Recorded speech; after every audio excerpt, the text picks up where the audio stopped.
Tense. This one. Yes, miss. Okay. Before this, if anyone has any doubt, I'll pause for half a minute, 30 seconds.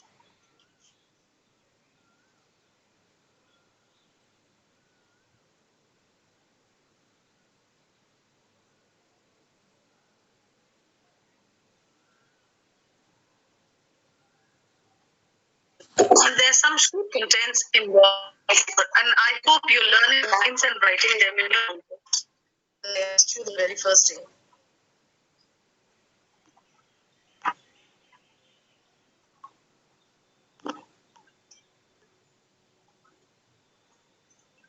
Argue? Yes, miss. Yes, miss.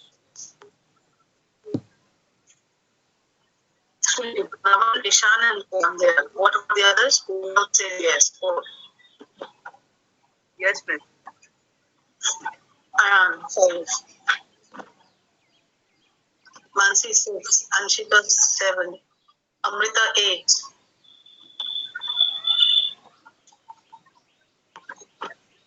Anushka 9. Nanya 10. Nandini 11. Be assured no one can take even half a mark from your paper. Okay. So Portia says there are some Shrewd contents beyond the same page. Some kind of message that is not welcoming, that is hurting, or some news that can upset anyone, hurt anyone. So that kind of hurting contents in your beyond same paper. Shrewd is which is not welcoming, which very disappointing. That steals the color from Daniel's cheek. Steal the color means taking away the expressions of happiness, of varied talent, and the struck with hope or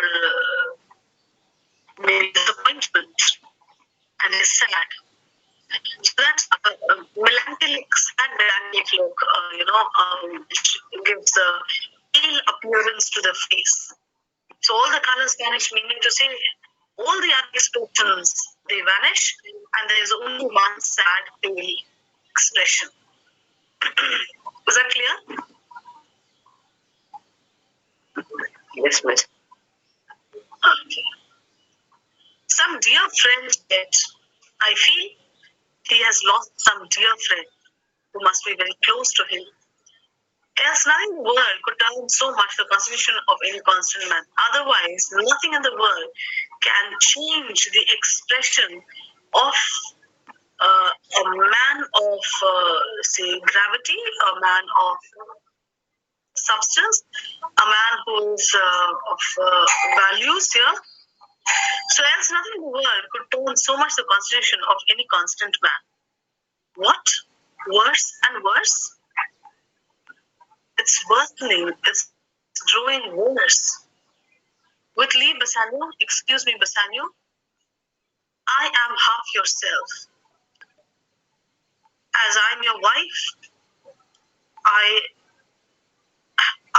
have the right to share everything that is concerning you. So because I'm your wife, I'm half yourself. So I must have the right to share everything.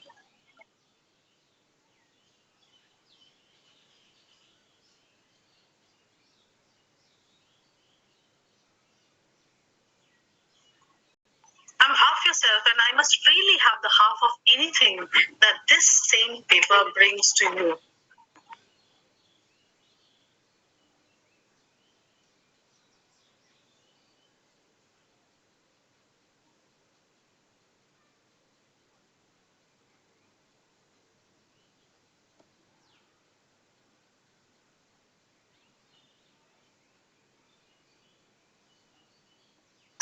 Sorry. So Basani says, "Oh, sweet Portia, here are a few of the unpleasantest words that ever blotted paper. Blot is a mark. Blotted, written on the paper. These are the few unpleasantest words, most unpleasant. These days, we don't use the term unpleasantest, we say most unpleasant. So, here are the most unpleasant words that have ever been written on any paper. Gentle lady, when I did first impart my love to you, I freely told you all the wealth I had ran in my veins. I told you about myself to you and told you how I love you and where to stand. I told you that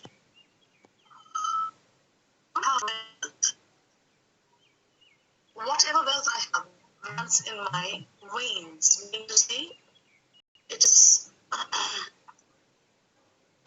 they are my qualities, they are my virtues. So whatever wealth I have is only my virtues.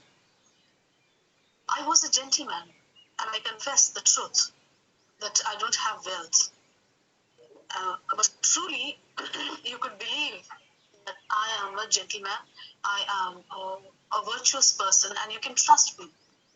But now I feel I don't even have proper characteristics of a gentleman. I don't even have the qualities that I boasted a while ago. When I said I am a true gentleman, I don't think I'm a gentleman. Had I been a gentleman, I wouldn't have went into trouble. I would have left my friend in misery, and I'm over here. I don't think I'm even a good friend to be trusted. So when I told you that I'm a gentleman, I think I boasted at that point of time. Because now you see that what kind of friend am I? And you see that I don't even care about my friend. Is that the quality of a gentleman? And then I told you true, that I was a gentleman and all the wealth that I had ran only in my veins. I was a gentleman. And then I told you true. And yet, dear lady, rating myself at nothing, you shall see how much I was a braggart. When I told you my state was nothing, I should then have told you that I was worse than nothing.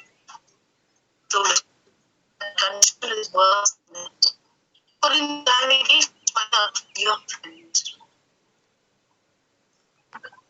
Engaged my friend to his mere enemy. So I have engaged myself to a dear friend, and I've borrowed some money. Exactly, he didn't confess that he has borrowed money, but somehow he is bound to his friend, and his friend is bound to his enemy. So engage my friend to his dear enemy. By means only to get enough money and necessity to buy things done. To feed my needs for my birth, I have put my dear friend in trouble. He is the deep the dear friend, heavy burden a gaping wound, featuring lifeblood. So it seems that this paper is the body of my friend. What figure of speech is this? Paper as the body of my friend?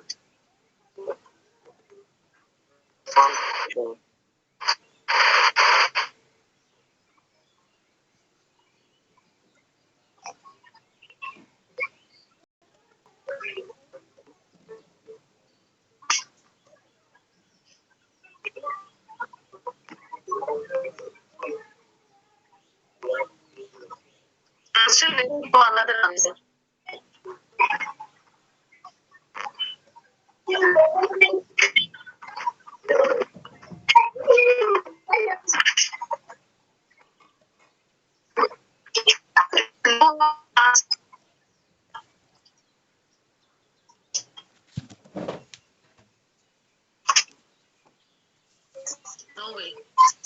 No way.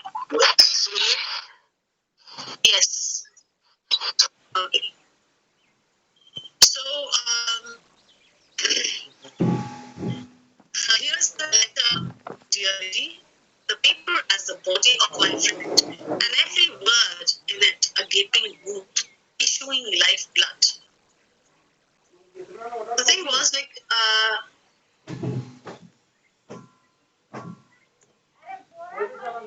it says, this is the paper, lady. Wait, hold on.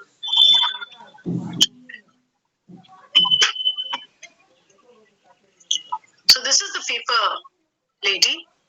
This is as the body. So is communication.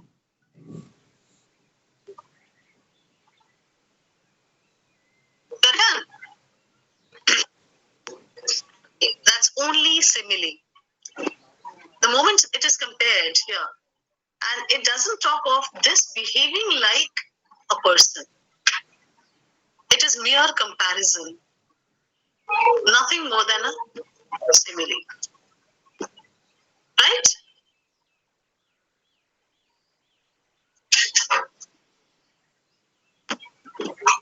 Is that clear? Yes, miss. Okay. I have engaged myself to a dear friend, engaged my friend to his mere enemy to feed my means. Here is a letter, lady. The paper has the body of my friend, and every word in it a gaping wound, issuing lifeblood. Every word that is written on this paper, every word that is written is like, so these are the words. Every word that is written here on this paper is like the gaping wound.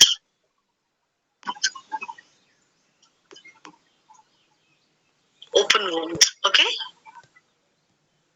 From which oozes out what? Blood.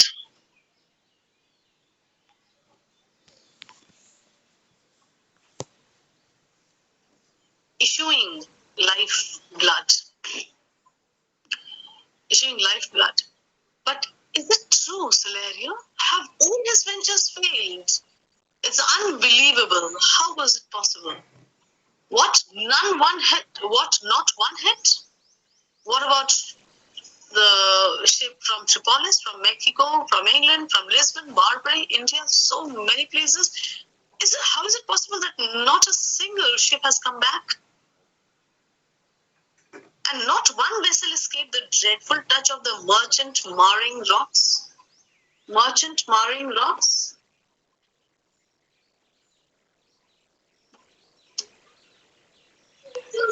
Merchant marring rocks?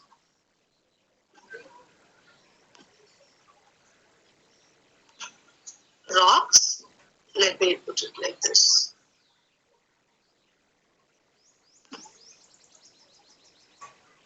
Can you see it? Yes. Rocks that kill the fortune of the merchant.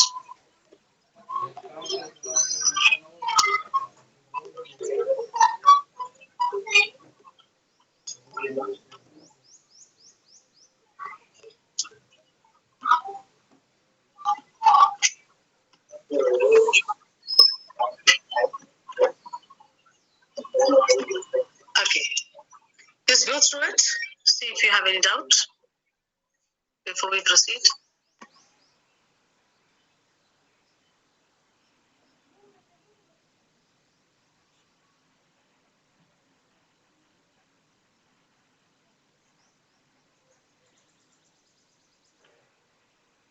In the previous paragraph, Bassanio says that when he first met Portia, he had already told Portia that he had no wealth and all the wealth he had ran in his veins was in the form of virtues.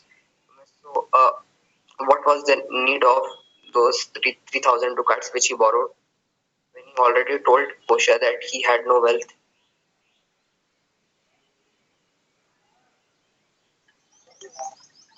He didn't borrow the amount right now. He borrowed the amount before coming here so that he could impress Portia. Now that she is impressed, now that he is selected, now he is saying, actually, this is a situation. Would you still like to? So he told Portia that he had no wealth before selection or after selection. Even if it was before selection, I don't. Had it been that Portia would have had any kind of objection, she would have raised it earlier. But in matter of choice, she says that he has no say. Whether the person is rich or poor, whoever selects the right casket will get married to her.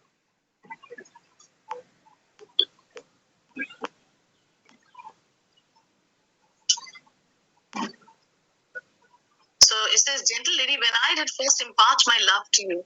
Do you remember the point when he confessed about his love to the lady? And she says, now tell me what is mixed with your love? Yes, miss. Now, perhaps then he must have said about this. Because the writer does not give us lucid information, so how can we figure out what it is? We can only make a guess. Perhaps when he talked about his, or confessed about his love to the lady, he must have told about that also, about his financial condition. But this is only a wild guess. Why? Because the writer does not give us a clear picture.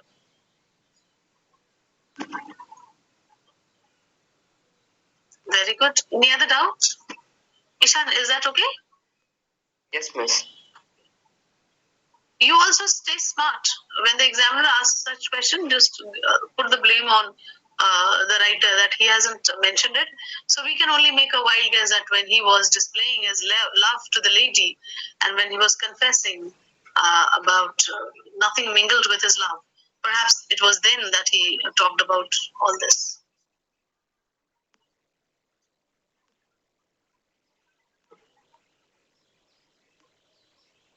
Any other question?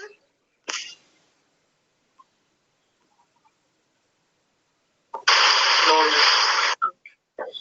So Solario says, not one, my lord. Besides, it should appear that if he had the present money to discharge the Jew, he would not take it. Never did I know a creature that did bear the shape of man, so keen and greedy to confound a man. He plies the duke at morning and at night, and doth impeach the freedom of the state. If they deny him justice, 20 merchants, and the duke himself, and the magnificos of greatest port, have all persuaded with him, but none can drive him from the envious plea of forfeiture of justice and his port.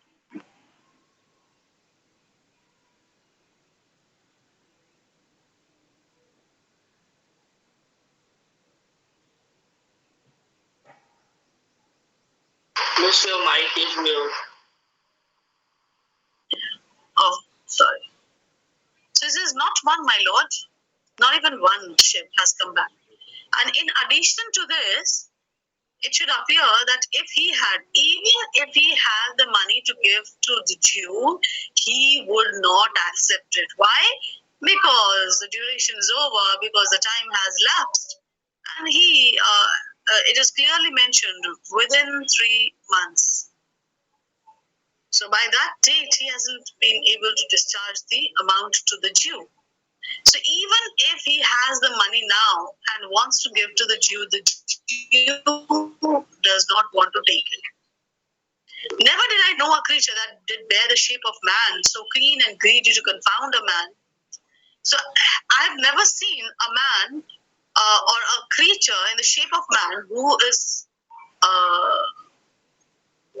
who tries to portray that he is a man, but actually is. What is the creature that they have often mentioned?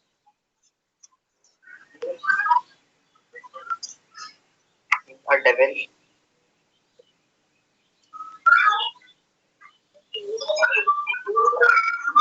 Yes. Okay, so all other creatures, no? The other names also for him. But I think these two are the very commonly used names for him. Okay, so it says, I never knew a creature who was in the shape of a man. Why? Because had it been a man would never want to kill another man.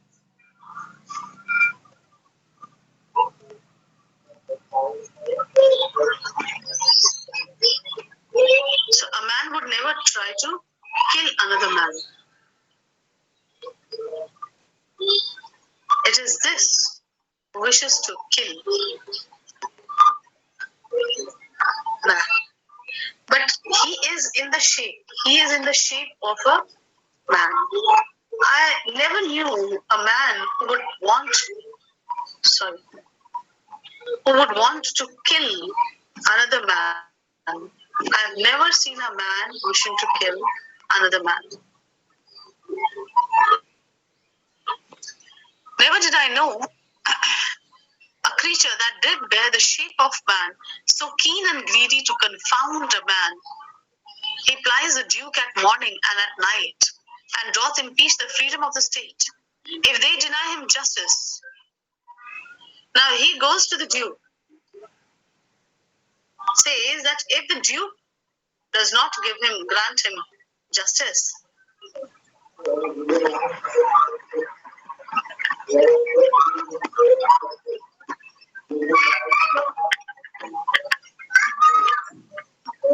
okay, he goes to the duke.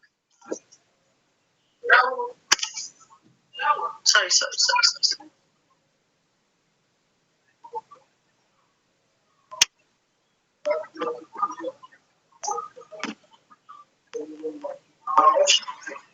He goes to the duke in the morning, evening. That means to say,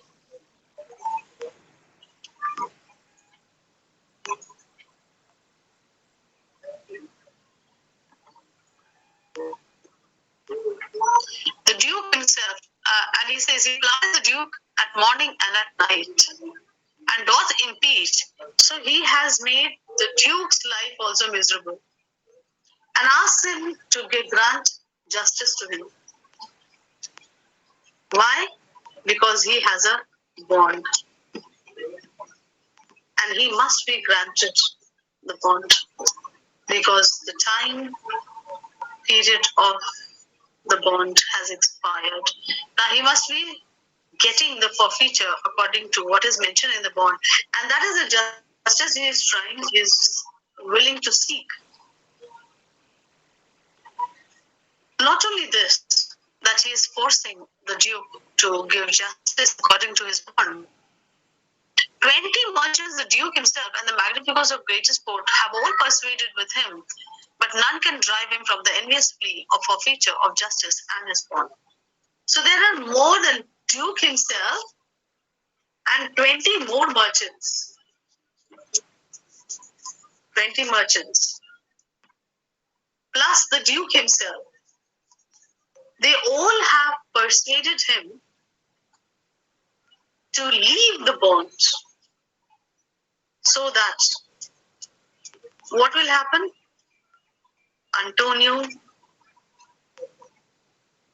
Antonio's life will be saved. So to save Antonio's life, they want that the Jew should not execute this bond, or should not seek justice. Despite their efforts, the Jew, that is Shiloh, only wishes to get this. The Duke himself and the magnificos of greatest court have all persuaded with him, but none can drive him from the envious plea of forfeiture of justice and his bond. So none can drive him away.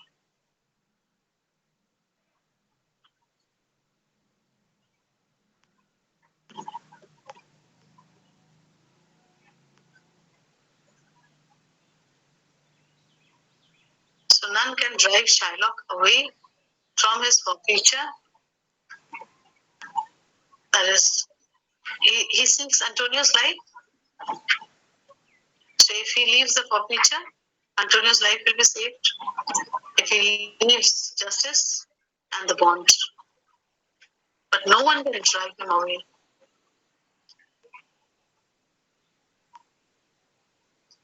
The Duke himself and the magnificence of greatest sport have all persuaded with him, but none can drive him from the envious plea of forfeiture of justice and his bond.